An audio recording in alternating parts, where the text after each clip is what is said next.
All right. Hello, all my Psalms 40 team members. We are going to get started on process one. This video is for those who don't have the book. I'm going to review the content so you can answer your packets, your homework.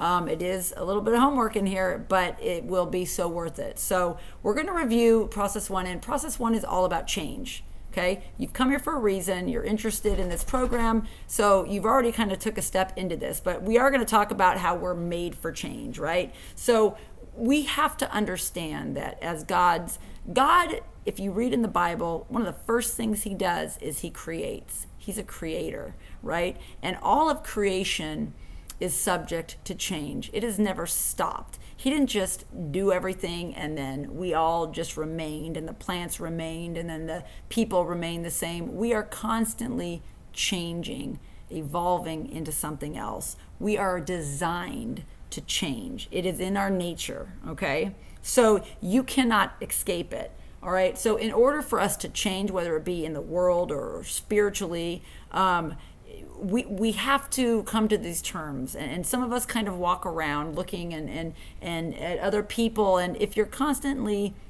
looking at your parents maybe or your kids and you're like, they're a mess and I can't, my kids are a pain, or I'm unhappy in my marriage, I'm unhappy where I live, I can't stand my job. And if you, everywhere you go, constantly have a problem with something or someone there, it possibly could be that the problem really lies in you, right? I'm going to read something really quick, and then, so I'm going to read Matthew 7, 3, and 5, and then we'll come back to that. It's a New Living Translation. It says, "And why worry about a speck in your friend's eye when you have a log in your own? How can you be thinking or even think of saying things like, hey, let me help you get that speck out of your eye when you can't see past the log in your eye?" He says, "Hypocrite. First get rid of the log from your own eye, then perhaps that you will see well enough to deal with the speck in your friend's eye." What am I saying here? I'm saying this. I'm saying, what is Jesus saying here, right? You can only be successful at working on your own problems. That is how you will change. You will never change your parents. You will never change your kids. You can't change anybody.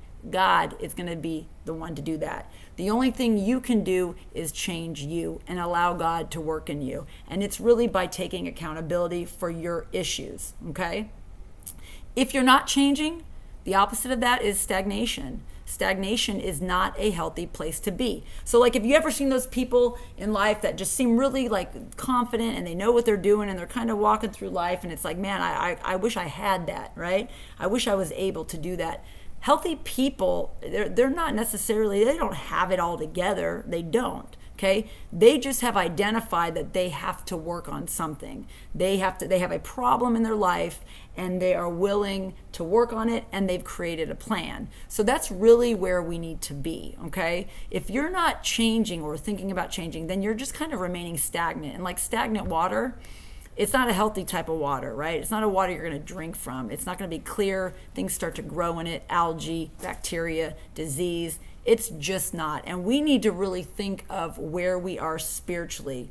Are we spiritually stagnant? Because that's what this is about. Truly it is, okay? And what do I mean by that? Well, like our potential as a human being on earth, right? If I just think human-wise, not spiritually yet. My potential, what do I want to be? What do I want to be in 10 years, right? You think about, I want to be smart, I want to be powerful, I want to own my own company, right? That's your potential. You're starting to think about your potential, okay, in life. Now I want you to bring that spiritually. What is your potential in God, right? Because if you read the word and if you know anything about it, he created us, right? The very core of our nature is to be attached to him and to seek him for our full potential. He has something planned and designed for each and every one of us. Where are you with that? Do you put God first? Because according to what the Bible says, you should seek God first, right? Then comes family, ministry, job, right? Other things, entertainment, rest, all of those things like that. But God should be first. So I want you to think about those areas. Where is God in my life? Am I seeking him first? Am I putting other things priority, right? I just want you to kind of think about that, because there will be some questions on that. If you don't put him first, if he is not the focus and your focus is on something else, then he puts these things. It's just like our body. If our body is out of whack, your body does this amazing defense mechanism to kind of wake you up. If I'm not taking care of myself, and my arteries are getting clogged because I'm not eating right and I just don't really care, and these arteries start to clog up, the blood stops flowing to an area, I get this thing called pain in that area. It's like chest pain, right? Or you get headaches or whatever. Your body's trying to tell you, you need to take care of yourself, right? It is the same thing in the spirit world. If we are not doing what God really has intended us to do, or if we're spiritually stagnant, it's the same thing. You're going to get some of these symptoms. And so I'm going to run through some of them just to let you know this is not all inclusive. You may have other symptoms of being spiritually stagnant. Depression, anger, a feeling of being lost or without direction, confusion, procrastination, anxiety, hopelessness, despair, self-pity, right? Blaming, criticizing, religious ideations, or we could say religiosity, right? Judgments, irritability, and gossip, overworking, and addictions. So addictions, if we go back to that, these are just symptoms of the actual problem. There's no such thing as I don't believe that marijuana is a gateway drug. I don't believe that cocaine. I don't believe alcohol is the gateway drug. I believe that hurt and trauma is the gateway to allow a lot of things in. And so you're trying to block it with these other symptoms. It's just a symptom of the real problem. And a lot of times it comes down to spiritual stagnation, right? So this is how you're coping, okay? One of these things, again, this list is not all inclusive, but I want you to pause the video right here and answer the first portion, the self-evaluation, part 1. There should be 6 questions that you need to answer, and then you can move on to the second part, the power of hope. All right, thanks. All right, so I'm going to talk about hope for this last part of this first process. We're going to review something called the hope formula, and just how important hope is really to be able to change. How am I changing? How do I do this thing? Change is scary, right? It really is. So I want to read from Romans 5:3-5. It says, not only this, but we also exult in our tribulations, knowing that tribulation brings about perseverance, and perseverance, proven character, and proven character, hope. And hope does not disappoint, because the love of God has been poured out within our hearts through the Holy Spirit who was given to us. Okay, so this formula here is something you're going to use today to figure out, where am I today in this? Where am I in the change process? Okay, and hope is a huge deal, because I want you to close your eyes if you want. You don't need to really close your eyes, but I want you to think about, in your situation, when I close my eyes and I think about where I'll be in 6 months to a year, do you see hope or do you see hopelessness? Because that's a big factor in where we're going to go, right? Okay, we need to remember, if we're stagnant, if we're stuck, especially in a lot of addictions and things, even our thought processes and depression, they can be very shameful, right? And so sometimes we can go down that end. We can go down, it looks very bleak in 6 months for me, right? We don't want that. Remember, just like I said earlier, we want to be on that healthy side. Healthy people aren't perfect people. They're people that know they've got an issue and they've got a plan to fix that issue. That's all. That's all they need to do. That's where we need to be. So I want you to start looking at moving towards resolving your problems and your issue. The first part of the evaluation, right? Those stronger, whichever one you chose to prioritize, we need to look at it, instead of looking at, if I continue this behavior, where will I be? I want you to look at, if I work on this behavior, if I improve this, where will I be in 6 months, a year, right? 10 years. And then you'll start seeing some hope. And you've got to, because it's really going to be the ability. Hope is essential. It's a key ingredient in order to really change, okay? Why? Because on a cycle, hope comes from change, all right? Change is going to come from risk. I took a risk and it allowed the change to occur. Risk comes from faith, right? I have faith. I have faith in my God.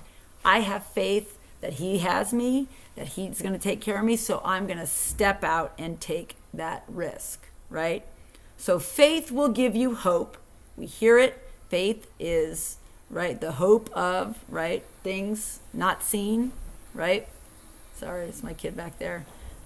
Faith will give you hope, and that hope should help you to change and to take a risk, to give you more hope, right? It builds faith. It gives you hope that I can change some more. You're going to take another risk. And so you've got this cycle here. You've got this cycle of faith giving you hope, allowing you to change by taking a risk. And the more risk you take, you build faith because you start to see the result, the rewards of doing these things. So I really need you to kind of start thinking about, where am I in this today? In the situation I'm working on, where am I? Okay? Do you just kind of have faith right now, but you don't know what to do with it? Are you hopeful? Or are you already taking risks? I would say you showing up to the first change group and even sharing a little bit about yourself is taking a major risk. So I would say many of us might be in the risk. I don't want to answer your questions for you, but I want you to think about where you're at, okay? Because it will make a difference. If you don't give into this and start, in order to change, to move forward, it's going to come at a cost. You're going to have to give something. You will have to. And so you're going to have to start identifying those things as well. So I think that's all I really wanted to get out there for you guys. If you have any questions on anything, I want you to work on, there's like 3 portions of this. Do the best that you can. There's no right or wrong answer, you guys. There's none. You're going to bring this to the next change group on your Tuesday or Thursday, and this is what you guys will be discussing. A couple things with this. It's in the book and it's in the take-home. You have 2 portions of it. The first one is your self-discovery questions. I'm sure that was backwards, actually. Self-discovery questions. These, you can ask yourself them. You don't have to write anything down for them. You can ask yourself these right now, today, when you're going over stuff. But these are going to be for you to ask other members in your change group buddies, right? So like when we get together in our smaller groups of 4 on next week, and somebody is sharing, you need to learn, we're going to learn how to use these questions to help them to really have insight to what their problem is. And this will help to discover things. Instead of saying things and preaching at them, these questions are good examples of how to ask questions to that person. So that's what the self-discovery questions are. I would definitely recommend making a binder for you to start bringing these things in and keeping them. And the questions are always good to have out during discussion. The second part and the last part, and I'll let you all go, is you're going to have this weekly commitment worksheet, right? So you don't need to fill out all of those. I'm going to fill those out and keep tabs on everybody. Your facilitator in your group will probably keep tabs as well. I want you just to pick one challenge, one thing that you can write it up there, your challenge and your commitment. Your challenge right now would be what area you need to work on. And I want you to try to commit to something. It's like a risk, right? So if you're dealing with anger, maybe, and these challenges, these commitments need to be easy. Okay, easy. If you deal with anger, it may be just something to commit to as, I will not curse in the car when I get cut off. We need simple steps. You don't need something. Another example, if I'm anxious, and when I'm anxious, this is my issue that I deal with, anxiety, I want to isolate, right? A simple commitment would be, when I start to feel anxious, I reach out to someone, okay? I answer my phone when my friends call. And it may seem to you like that's crazy, but for me, I love to be alone. I isolate, and I know that that's going to start moving me down that path to doing the same thing over and over again. And God doesn't want that. God doesn't want me isolated. Okay, so I want you just to think of one commitment that when you come into the next change group next week, you're able to let us know this is what you're going to work on, and we're going to follow up, and we're going to see how you're doing with that. So this video is going out to everybody. I pray you guys have a great week, and we will see you guys at Impact on Saturday and next week as well. Reach out if you have any questions. Thanks.